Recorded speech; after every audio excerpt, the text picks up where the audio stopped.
শুভ সকাল সবাইকে। কেমন আছো সবাই? আশা করি ভালো আছো, আমিও ভালো আছি। আর আমি সকাল সকাল উঠে পড়েছিলাম, কারণ আজকে একাদশীর পারণ ছিল।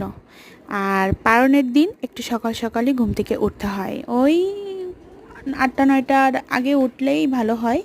কারণ পারণের সময়টা থাকে 9টার দিকে, কখনো কখনো খুব ভোরে আবার থাকে। আমি ফুল তুলতে বারান্দায় চলে এসেছিলাম। আমার গাছে আজকে অনেকগুলা ফুল ফুটেছে।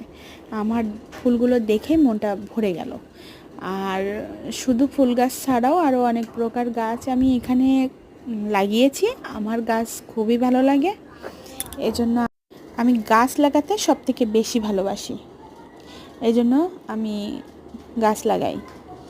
আর গাছ থেকে ফুল তুলে নিয়ে সোজা ঘরে চলে গিয়েছিলাম।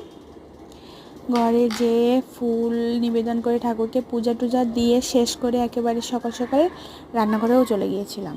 আর রান্না তো শেষ করতে হবে টাইমের মধ্যে। এটা আমার গোপাল ঠাকুর, আমি গোপালকে খুবই ভালোবাসি। আমি রান্না টান্না শেষ করে একেবারে ভাত বেড়ে নিয়েছিলাম।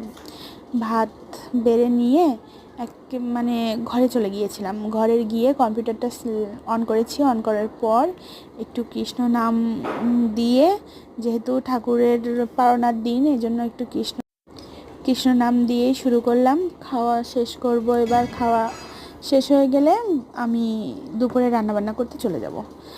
আর আমার কিন্তু আবার গান শুনতে শুনতে ভাত খেতে অনেক ভালো লাগে। আর প্রায় সময় আমি এটাই করে থাকি। তোমরা কে কে গান শুনতে শুনতে খাবার খাও, এটা আমাকে একটু জানিও। আজকের মতো সবাই ভালো থাকো। আমি ভাত খাবার নিয়ে চলে এসেছি খাবার রেডি করে নিয়ে।